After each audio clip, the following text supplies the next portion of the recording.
السلام عليكم. أقرأ أشعارا لفرناندو.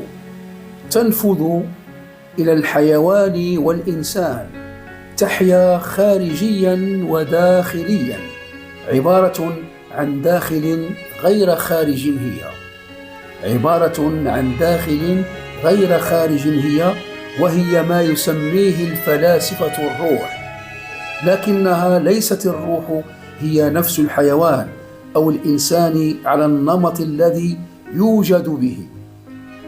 وأفكر بوجود كائنات ربما يتطابق فيها الشيئان ممتلكين الحجم نفسه، وهذه الكائنات قد تكون هي الآلهة، قد تكون هي الآلهة، وهي موجودة لأن الوجود كذلك بالكامل يكون، وهي لا تموت لأنها مساوية لذواتها.